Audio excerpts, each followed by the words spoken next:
My parents handed my brother the keys to my condo while I was recovering in the hospital. And by the time I came home 3 weeks later, he had gutted the place, moved a stranger in, and told my landlord I had abandoned the unit. The damage was just over $94,000 when everything was counted. And somehow my entire family looked at me like I was the one who had done something wrong. Before I get into it, tell me where you're watching from. And if stories like this are your thing, make sure you subscribe. My name is Hazel. I was 32 years old and a pharmacy technician at a busy clinic in Mississauga. I had been on that job for 6 years. I took every extra shift I could, skipped vacations, and lived as carefully as I knew how to. The condo I bought was a one-bedroom unit in a mid-rise building near the transit line. It wasn't fancy. It was mine. I closed on it 11 months before everything fell apart. Growing up, I was the older one by 4 years. My brother, whom I'll call by what he is, my brother, was the kind of person my parents never stopped making excuses for. He was charming when he wanted something and completely unreachable the moment anyone needed him to be responsible. He'd had a series of jobs that never lasted more than a few months each, and by the time he was in his late 20s, he had already burned through 2 sublease agreements and one situation that ended with a former roommate threatening legal action. My parents quietly paid that one off. They never told me how much. I didn't hate my brother. I just stopped expecting things from him a long time ago. It made life easier. In February, I was admitted to the hospital for emergency surgery, a ruptured ovarian cyst that had been silently growing for longer than anyone had realized. The surgery itself was straightforward, but the recovery was not. I ended up with complications. An infection that my doctors said was rare but serious enough to keep me in hospital care for almost 3 full weeks. I was on IV antibiotics. I couldn't stand without help for the first 10 days. I could barely make phone calls. My parents drove from Hamilton to see me twice. The second time, they came together and sat on my bed with concerned expressions, and my mother asked whether anyone was checking on my unit. I said the super had a spare key for emergencies, but that I'd appreciate it if someone could water my plants and bring in my mail. My father said he'd make sure my brother handled it. I want to be clear about that moment because I've thought about it 1,000 times since. I said water the plants and collect the mail. That was all I said. What I did not say was, give him a copy of my key. What I did not say was let him stay there. What I did not say was, allow him to make any decisions on my behalf about my property. I found out later that my father had asked the building superintendent to let my brother in as a family member, framing it as me authorizing the access. The superintendent, a well-meaning older man named, and I'll call him the super, took my father at his word. My brother was given a key fob that same afternoon. For the first 2 weeks, I knew nothing about what was happening at my unit. I was too sick to think about it. My focus was entirely on getting stable enough to eventually go home. Then, about 16 days in, my phone buzzed late in the evening. It was a text from a number I didn't recognize, short, a little strange. Hey. Just so you know, there's been a lot going on at your place. I'm in 4C across the hall. Call me when you can. I stared at the screen for a while. I told myself it was probably nothing. Maybe my brother had bumped something in the hallway. Maybe there had been a noise complaint. I was on medication that made my thoughts foggy. And it was almost 11 at night, and I decided I would deal with it in the morning. I didn't sleep well. The next day, I called the number. The neighbor in 4C answered on the second ring. She had a calm, measured voice, and she apologized for reaching out to me through the building's community board. She explained that she had asked the super for my number, after what she described as a concerning week. She told me there had been people coming and going from my unit at odd hours. There had been noise, furniture being moved. She said she had seen a young woman she didn't recognize leaving with bags on 2 separate occasions. And the night before she texted me, she had noticed my unit's door held open with a box while several people carried things inside. I thanked her and hung up. My hands were shaking. I called my brother. He didn't answer. I called my mother. She picked up after 4 rings, and before I could say a word, she told me I shouldn't be worrying about anything right now, and that I needed to focus on getting better. When I asked what was happening at my condo, she paused for just a second longer than she should have. Your brother needed somewhere to stay, she said finally. It's temporary. Those 4 words rearranged everything I thought I understood about my family. I asked her what she meant by temporary. She said a few weeks, maybe a month. She said his last situation had fallen through, and they hadn't wanted to put pressure on me while I was ill. She said it as if they had done me a favor by hiding it. I told her clearly, he needs to leave, tonight. She told me I was being dramatic. I told her it was my home and I had not agreed to this. She said family doesn't always wait to be asked. I lay in that hospital bed for the next 2 hours and did something I probably should have done the moment the neighbor texted me. I called a friend who works in tenant and property law, not a lawyer herself, but someone who understood the basics better than most people I knew. She picked up immediately and listened to everything I said. Then she told me, very calmly, that what my parents had done, representing to my building management that I had authorized access, without my knowledge or consent, was not a gray area. She told me to call my building's property management office first thing in the morning and to document everything from that point forward. She also told me to contact a lawyer. That night, I sent a written message to my brother via text, something I could keep a record of, telling him he did not have my permission to be in my unit and that I was asking him to leave. He read it and didn't respond for 9 hours. When he finally replied, it was 3 words, "Relax, it's fine." I was discharged 18 days after I was admitted. My parents offered to pick me up. I said no and arranged a ride with a close friend instead. Part of me already knew I needed to see my condo without my family present, and I needed to see it clearly. What I walked into didn't feel like my home anymore. The furniture had been rearranged. Not slightly, dramatically. My dining table was pushed against the wall to make room for an air mattress in the middle of the living room. The woman sleeping on it was someone I had never seen before in my life. She sat up when I walked in, looked at me with what I can only describe as confused irritation, and said she thought the unit wasn't supposed to be available until the end of the week. I stood in the doorway of my own home and asked her who she was.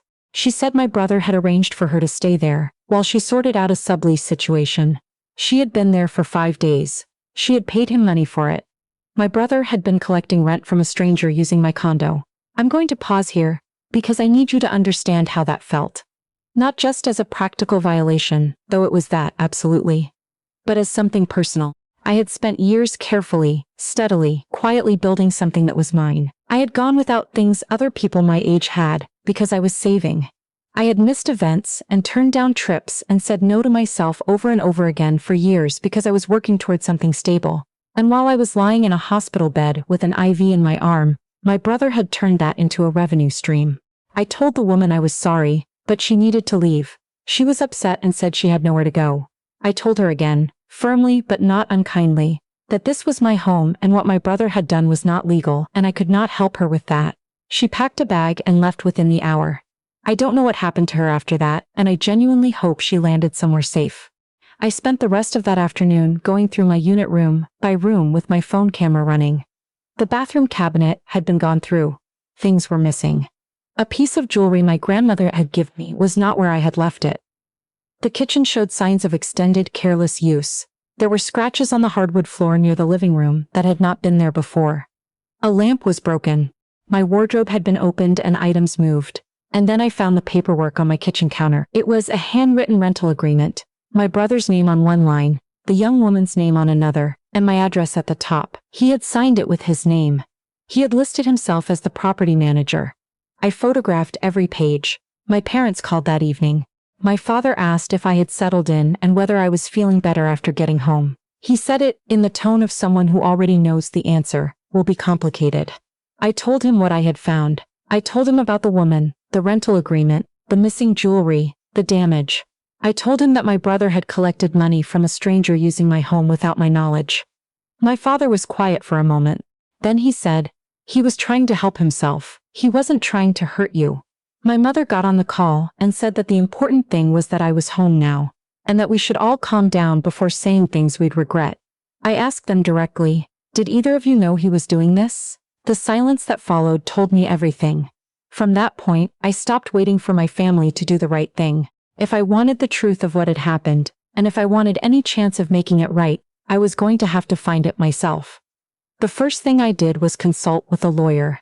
I found a real estate and tenancy lawyer through a referral and booked an appointment for the following week. She was direct, methodical, and did not sugarcoat anything.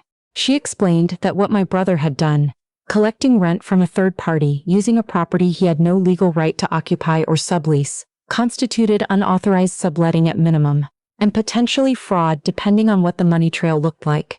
She told me to preserve everything: the texts, the photographs, the rental agreement, the neighbor's account, my own discharge summary, showing when I had been admitted and released.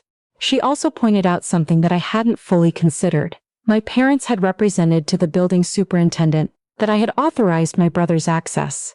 If that could be shown to be materially false, and given that I had not been contacted or consulted in any way, it could extend liability beyond my brother alone. That was the first time I understood the full shape of what had happened to me. I started reaching out to anyone who might have additional information. The neighbor in 4C became an unexpected ally. She was meticulous. She had kept a written log of what she had observed, including dates and approximate times. She had even photographed the hallway on 2 occasions when my door was propped open and items were being moved. She handed me her log willingly and said she would speak to anyone who needed her account. I also tracked down the woman who had been staying in my unit. After a few days, she responded to a message I sent through an email address she'd left on a piece of paper I found in the kitchen. She was still upset about the situation, but once I explained that I had not authorized any of it, her tone changed completely. She said she had e-transferred my brother a total of $900 for 2 weeks' stay, using a reference she had found through a private rental listing group. She still had all the transaction records and the original message thread. She offered to share them. My brother had posted my unit to a rental listing group online. He had described it as a furnished room available for short-term stays. He had communicated with at least 2 people. She was the only one who had actually moved in, but there had been at least one other inquiry. I sat with all of this information for several days, not because I was unsure what to do, but because I needed to be certain before I moved. There was a part of me that kept hoping I had misunderstood something, that there was some explanation I hadn't been given yet, that my family, my parents at least, had not understood what was happening. I called my mother one evening not to accuse her of anything, but genuinely asking, what did she know, and when? She cried. And then, through the tears, she told me something that closed a door I hadn't realized I was still holding open. She said my brother had told them the arrangement was temporary, and that I had agreed to it in a text message. She said they had believed him. She said she was sorry. And then, almost immediately after saying she was sorry, she said, but you know how he is. He panics when things go wrong. He doesn't always think clearly. She asked me if there was any way we could handle this quietly, within the family, without involving lawyers or making things official. She used that word, quietly. I thought about the rental agreement on my kitchen counter. The $900 transferred to my brother's account. The stranger sleeping on an air mattress in my living room. The jewelry my grandmother had given me, which was still missing. The scratches on my floor, the broken lamp, the 18 days I had spent in a hospital bed, with no idea any of this was happening. I told my mother I loved her, and then I told her I would be handling this the way I needed to handle it. Within a week, my lawyer sent formal notification letters. The fallout was fast. My brother initially denied everything, then said the money he'd collected was to cover expenses, then changed the story again and said he had intended to pay me back. Every explanation came from a different angle. None of them touched the actual facts. My parents, once it became clear that this was not going to be resolved informally, shifted to a different strategy. They began reaching out to relatives, aunts, cousins, my mother's closest friend who had known me since I was a child, and telling their version of events. According to them, I had overreacted, that my brother had made an honest mistake, that I was being cold and legalistic about something that should be handled with compassion, within the family. For a while, it worked. I started receiving messages from relatives I hadn't spoken to in months, gently suggesting that I be more forgiving. One aunt told me my brother was struggling, that I should consider how hard things had been for him. Nobody asked what had been hard for me. Nobody mentioned that I had just spent 3 weeks in the hospital and come home to find my life rearranged without my consent. I was the one being asked to be understanding. I was the one being asked to let it go. The loneliness of that period is something I don't think I can fully describe. It wasn't just that I was dealing with legal proceedings while still recovering physically. It was the specific loneliness of realizing that the people who were supposed to be on your side had chosen a side, and it wasn't yours. But here is what I also discovered during those weeks. I was more capable than I had known. I organized every document with the kind of methodical focus I usually reserved for my work. I kept timelines, I filed the relevant reports. I followed up on every outstanding question. And slowly, the picture that emerged was one that could not be argued with. The property management office launched an internal review once they understood the full situation. The superintendent had to account for how and why access had been granted without direct confirmation from me. My brother's rental listing was documented, the transaction records from the woman who had stayed provided clear evidence of unauthorized subletting. The communications my lawyers sent resulted in a formal demand for compensation that covered the assessed damage to the unit, the missing property, and related costs. My parents, when they finally understood the scope of what was documented and what was being pursued, stopped speaking confidently about what my brother had or hadn't intended. They became careful with their words. The relatives who had been messaging me with gentle pleas for forgiveness went quiet. There was one evening, about 2 months after I got home, when I sat at my kitchen table with a cup of tea and went through everything that had happened from the beginning: the surgery, the hospital, the text from my neighbor, the air mattress, the rental agreement, the call with my mother, the word quietly. I cried that night. Not because I was angry. I was past anger by then. I cried because of how clearly I could see something I had always half known but never wanted to look at directly. My family had a version of love that came with conditions I had never been explicitly told about. The condition was, essentially, that I would absorb things quietly, that I would not make difficulties when difficulties arose, that I would make room, literal and figurative, whenever my brother needed more of it, and for most of my life, I had done exactly that.